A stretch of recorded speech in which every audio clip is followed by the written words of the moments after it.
Halo teman-teman, berjumpa lagi bersama saya Roland di channel ini. Jadi di video kali ini agak sedikit berbeda, di mana saya pada saat ini akan membahas peluang dari tiga tim, yaitu Semen Padang, Barito Putra maupun PSS Sleman di dalam persaingan mereka untuk keluar dari zona degradasi. Untuk itu silakan kalian simak analisa dan penjelasan dari saya. Pertama-tama tentu saja kita akan melihat klasemen dari ketiga tim tersebut. Untuk Semen Padang sendiri berada di peringkat ke-15, ada di luar zona degradasi atau satu tingkat di atas zona degradasi. 33 kali bertanding, 33 poin. Di bawahnya ada PSS Sleman dan juga Barito Putra yang nyaman di peringkat ke-16 dan peringkat ke-17 dengan raihan 31 poin. Jadi jarak antara Sleman, Barito Putra maupun juga Semen Padang hanya berjarak 2 poin saja. Dan tentu saja ini merupakan sebuah tanda awas bagi Semen Padang. Karena apa? Mereka mencoba untuk mengamankan tempat untuk tidak bisa keluar dari zona Liga 1. Sedangkan untuk pekan ke-24 Semen Padang sendiri akan bertandang ke kandangnya Arema FC. PSS Sleman akan bertanding melawan Madura United dan Barito Putra akan bertanding melawan tim juru kunci yaitu PSIS Semarang. Ketiga partai tersebut merupakan partai penentuan baik bagi Semen Padang, Sleman maupun juga Barito Putra. Semen Padang sendiri tidak boleh imbang apalagi kalah untuk bisa mengamankan tempat mereka di Liga 1. Kalau PSS Sleman, otomatis mereka harus memenangkan pertandingan untuk menjaga asa agar tetap bertahan di Liga 1. Begitupun juga dengan Barito Putra yang diharuskan untuk memenangkan pertandingan. Selanjutnya kita akan melihat peluang dari ketiga tim yang akan berlaga di pekan ke-34. Semen Padang sendiri akan bertanding melawan Arema FC pada laga pekan ke-34. Dan pada laga tersebut, ketika kita lihat head to head dari kedua tim, Arema FC dalam 5 pertandingan terakhir melawan Semen Padang masih lebih dominan dengan meraih 4 kemenangan, dan 1 laga sisanya lagi itu dimenangkan oleh Semen Padang. Semen Padang sendiri terakhir kali menang dari Arema FC itu ada di bulan Juli tanggal 21 tahun 2017, dan itu sudah beberapa tahun yang lalu, hampir 7 tahun yang lalu Semen Padang mampu mengalahkan Arema FC. Dan terlebih lagi Arema FC bermain di kandang mereka. Tetapi jika dilihat dalam 5 pertandingan terakhir yang dilakoni oleh Arema FC, Arema sendiri dalam 5 laga terakhir yang mereka lakoni mengalami sebuah penurunan, di mana dalam 5 laga terakhir Arema FC mengalami 2 kekalahan, 2 hasil seri dan hanya 1 kali meraih kemenangan. Dan di 2 pertandingan terakhir yang dilakoni oleh Arema FC, mereka tidak pernah menang. Mereka kalah dari Persik Kediri dan imbang dari PSBS Biak pada pekan lalu, pada pekan ke-33. Tentu saja ini merupakan angin segar bagi Semen Padang sendiri, karena jika dilihat dari pertandingan terakhir atau 5 pertandingan terakhir yang dilakoni oleh Semen Padang, ada peningkatan di sana, di mana dalam 5 laga terakhir Semen Padang belum pernah kalah. Mereka mendapatkan 3 kemenangan dan 2 hasil seri. Menang atas PSIS, menang juga atas Persija, menang juga atas Madura, dan imbang dengan Persebaya dan juga Persik Kediri. Tetapi semua hal itu bisa buyar atau potensi-potensi kemenangan dari Semen Padang bisa buyar jika mereka tidak memandang serius pertandingan melawan Arema FC. Sedangkan untuk PSS Sleman sendiri di pekan terakhir akan bertandang ke kandangnya Madura United. Jika dilihat dari head to head yang dilakoni antara Madura United melawan PSS Sleman, PSS Sleman sendiri dalam 5 pertandingan terakhir melawan Madura United hanya meraih 1 kemenangan, 1 hasil seri, dan 2 pertandingan sisanya lagi itu dimenangkan oleh Madura United.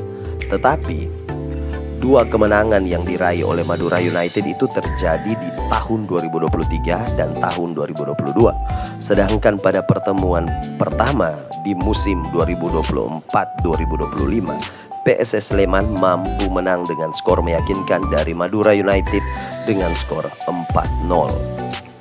Dan dalam 5 laga terakhir yang dilakoni oleh PSS Sleman, mengalami sebuah peningkatan dalam rentetan kekalahan yang mereka alami.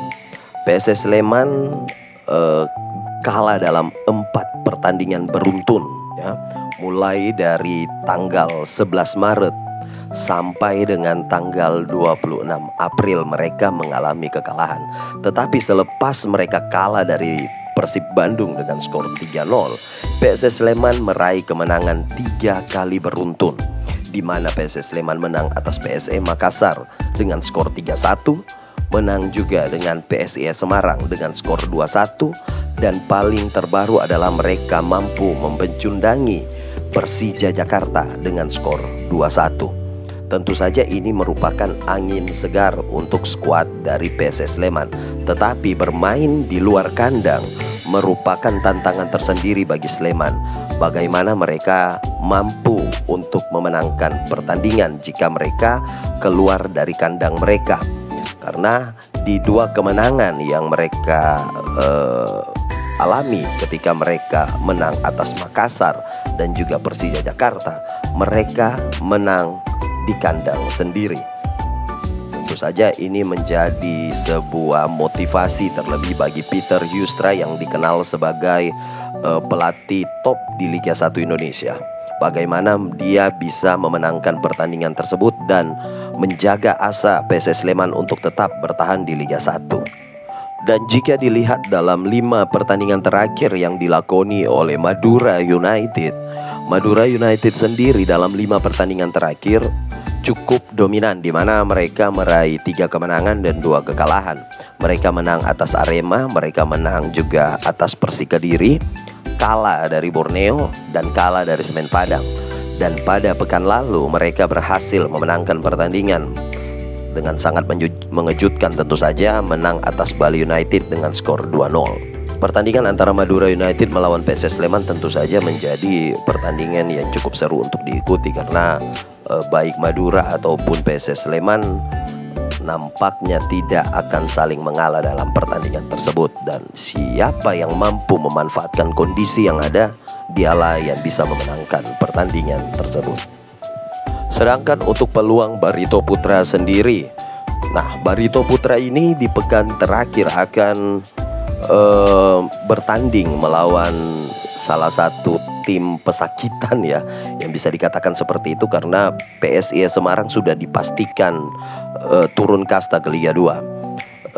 Jadi Barito Putra sendiri dalam pertandingan melawan PSIS Semarang, jika kita tilik lebih jauh melihat head to head dari kedua tim, maka bisa terlihat di sana di 2 pertandingan terakhir yang dilakoni oleh kedua tim berlangsung imbang dan tanpa gol. Ingat, tanpa gol. Berarti pertandingan tersebut berjalan cukup alot ya antara kedua tim, karena baik Barito dan juga PSIS Semarang di 2 pertandingan terakhir yang mereka lakoni tidak bisa mencetak gol.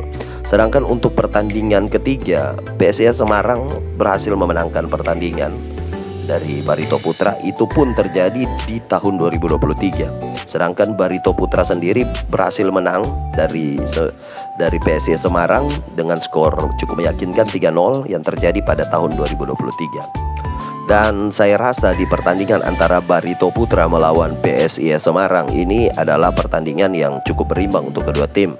PSIS Semarang sendiri pasti akan melakukan segala bentuk perlawanan dari Barito Putra.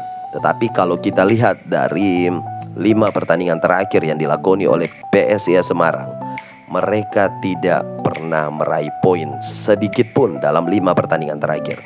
Mereka terus mengalami kekalahan dari tanggal 17 April sampai pada tanggal 16 Mei, di mana dalam rentan waktu tersebut 5 pertandingan sudah dilakoni oleh PSIS Semarang dan mereka mengalami nihil kemenangan. atau tidak menang sekalipun. Sedangkan untuk Barito Putra dalam 5 pertandingan terakhir yang mereka lakoni, ada penurunan di sana teman-teman. Ada penurunan performa dari Barito Putra. Barito Putra sendiri dalam 5 pertandingan terakhir mengalami penurunan dengan 3 kekalahan dan 2 hasil seri. Hasil seri yang mereka dapatkan adalah ketika mereka melawan Dewa United dan juga Persib Bandung, di mana pada saat itu mereka bisa menahan imbang dengan skor 1-1 dari kedua tim tersebut. Tetapi pada pekan lalu membuktikan bahwa Barito Putra mengalami kemunduran, di mana mereka dicukur habis oleh PSM Makassar dengan skor 4-1. Dan ada beberapa hal yang menjadi point of view saya, di mana pemain sekelas Mati Mayer dalam beberapa pertandingan terakhir selalu memulai pertandingan dari bangku cadangan. Padahal Barito Putra sendiri di paruh kedua musim 2024-2025 adalah tim yang mengalami peningkatan. Tetapi ketika sudah masuk akhir musim atau di beberapa pertandingan terakhir, 5 pertandingan terakhir sebelum liga selesai, mereka mengalami suatu kemunduran. Tentu saja ini menjadi sebuah antitesa bagi Barito Putra itu sendiri. Ketika mereka mengalami kemajuan, namun pada akhirnya mereka mengalami kemunduran. Menurut pandangan saya, Semen Padang masih lebih bisa untuk bertahan di Liga 1 Indonesia dibandingkan Sleman ataupun Barito Putra. Sleman sendiri memang mengalami peningkatan, tetapi jarak poinnya antara Sleman dan juga Semen Padang itu menjadi penghalang bagi mereka untuk bisa bertahan di Liga 1 Indonesia. Tetapi semuanya tidak bisa menutup kemungkinan peluang yang didapatkan PSS Sleman bisa mereka perjuangkan di akhir musim. Untuk itu kita akan menunggu di pekan 34 apakah Semen Padang bisa mempertahankan posisi ataukah PSS Sleman bisa mengkudeta Semen Padang. Ya, jadi begitulah teman-teman pandangan pribadi saya ketika melihat 3 pertandingan yang akan dilangsungkan di pekan ke-34. Semoga dengan pandangan ini atau dengan prediksi ini bisa membawa pengetahuan baru bagi teman-teman di dalam melihat 3 pertandingan yang akan berlangsung di pekan ke-34. Dan saya Roland pamit undur diri, dan jangan lupa untuk teman-teman support channel ini dengan cara subscribe, like, dan juga share. Salam sportivitas. Ciao.